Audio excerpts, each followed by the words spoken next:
15분 식사 멘토예요. 여러분들 잘 지내고 계셨죠? 오늘은 양배추즙 선택하는 법에 대해서 얘기해 보도록 하겠습니다. 직장인 단골 질환 베스트 3를 아세요? 역류성 식도염, 만성피로증후군, 위염 세 가지인데요. 이 중에서 소화기 관련 질환이 2개씩이나 포함되어 있어요. 그래서 위 건강관리를 위해서 양배추즙을 드시는 분들이 계시는데요. 다양한 제품들 중에서 어떻게 선택하면 좋을지 알아보도록 하겠습니다. 양배추의 영양소부터 살펴보도록 할게요. 양배추는 서양에서는 3대 장수식품 중에 하나로 알려져 있거든요. 특히 비타민 U가 풍부한데 비타민 U는 원래 MMSC라는 성분이에요. 이 성분은 1950년대에 미국에서 학계에 소화 궤양에 도움을 준다라고 보고를 했는데, 궤양이 영어로 얼서잖아요. 맨 앞에 U자를 따서 비타민 U라고 불려지게 되었습니다. 양배추 외에도 브로콜리라던가 케일에 많이 들어있는데 그 중에서도 양배추에 가장 많은 양이 함유되어 있어요. 그럼 양배추즙은 어떻게 선택하시는 게 좋을까요? 혼란스럽다면 먼저 제품의 뒷면을 보시면 식품의 유형이라고 되어 있어요.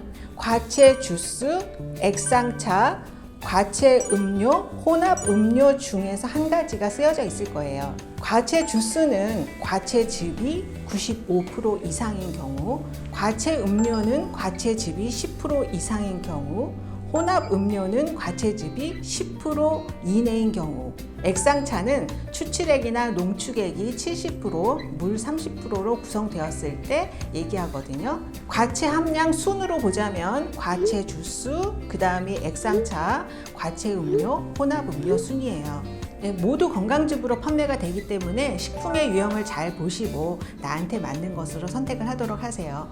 이 2가지 상품은 저희 동료들이 본인 비용으로 구매해서 먹고 있는 상품이거든요. 하나는 천호 앤케어, 하나는 오아시스 상품인데요. 맛부터 보도록 할게요.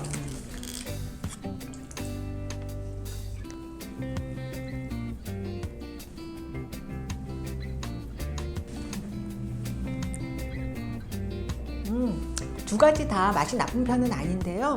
오아시스 상품은 양배추에 브로콜리만 들어가 있는 것이라 맛이 좀 담백한 편이고요. 천호 제품은 양배추에 사과 농축액 같은 것들이 들어있어서 조금 달큰하면서 먹기 좋은 맛이에요. 자, 제품의 뒷면을 먼저 보세요. 제품의 뒷면을 보시면 하나는 과채 음료라고 되어 있고 하나는 액상차라고 되어 있어요. 그리고 또 하나는 무농약 양배추를 썼다고 되어 있고 하나는 유기농 양배추를 썼다고 되어 있네요. 자, 여기서 잠깐 무농약하고 유기농 차이점을 아세요? 유기농은 유기합성 농약을 사용하지 않았고 화학비료를 사용하지 않았다는 뜻이고요. 무농약은 유기합성 농약은 사용하지 않았지만 화학비료는 권장량의 3분의 1 이내로 사용한 경우 붙여주는 그런 표시입니다.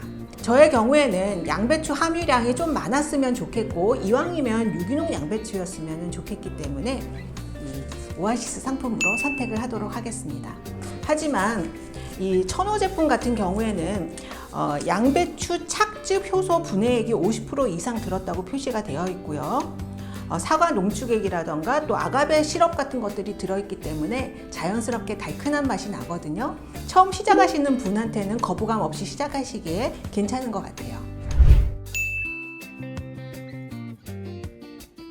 제품의 표시를 보면은 1일 1포에서 3포 또는 1일 3포 이상 수시로 또는 식전 또는 식후에 드시라고 굉장히 다양하게 소개가 되어 있어요. 제품에서 가이드 되어 있는 대로 참고로 하시되 본인의 식습관에 맞춰서 조절을 하시는 것도 괜찮을 것 같아요. 예를 들어 오늘 양배추나 아스파라거스나 케일이 많이 들어간 음식을 드셨다고 하면은 그런 날은 1포만 드시거나 아니면 생략해 주셔도 좋을 것 같습니다.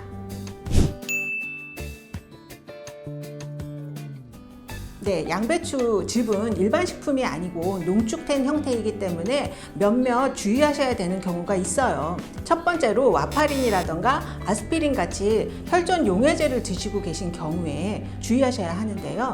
양배추 즙에는 비타민 K가 풍부하거든요. 그런데 이 비타민 K는 혈액을 응고시키는 데 도움을 주는 비타민이에요.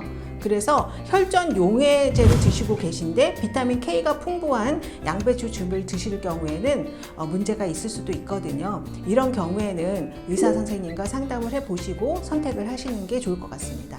두 번째는 양배추에 민감하신 분들이 있어요. 양배추는 고포드맵 음식이거든요. 포드맵이라고 하는 것은 식이 탄수화물의 일종인데 흡수되지 않고 남아서 발효를 일으키는 당 성분을 얘기를 해요. 고포드맵 식품은 양배추 외에도 마늘이라든가 양파 같은 것들이 해당이 돼요. 이런 것들을 드시면 설사가 난다든지 가스가 차서 힘든 분들이 있거든요. 평소에 양배추를 드시면 뭔가 속이 불편했다고 하시는 분들은 양배추즙도 주의하시는 것이 좋습니다. 제가 항상 말씀드리는 거 있죠? 영양의 균형. 어떤 아무리 좋은 식품이라고 하더라도 한 가지를 지속해서 먹으면 영양소의 편중이 일어나기 때문에 좋지 않아요. 양배추즙도 마찬가지로 계속적으로 드시면 특정 영양소가 편중돼서 공급이 될 수 있기 때문에 중간에 끊었다가 드시는 방법도 좋은 방법인 것 같습니다. 그리고 양배추즙에만 너무 의존하지 마시고 평소 올바른 식습관을 가질 수 있도록 같이 노력해 주시면 더욱더 큰 효과를 보실 수 있을 것 같네요. 수술의 종류에 따라 다르지만 수술 후에는 미음이나 죽부터 시작해서 일반식으로 넘어가는 경우들이 있거든요. 그리고 질병의 종류에 따라서는 양배추즙이 오히려 방해가 되는 경우도 있어요. 그렇기 때문에 바로 이 양배추즙을 드시는 것보다는 의사나 영양사 선생님과 같이 상담해서 본인한테 맞는지 확인해보고 드시는 것이 좋겠습니다. 자, 이렇게 오늘 양배추즙에 대해서 알아봤는데요. 여러분들 어떠세요? 궁금하신 점이 많이 해소가 되셨나요? 내용이 좋으셨다면 좋아요와 구독도 같이 눌러주세요. 자, 그러면 저는 다음 시간에 더욱더 유익한 정보로 다시 오도록 하겠습니다. 여러분들 다시 또 만나요. 안녕.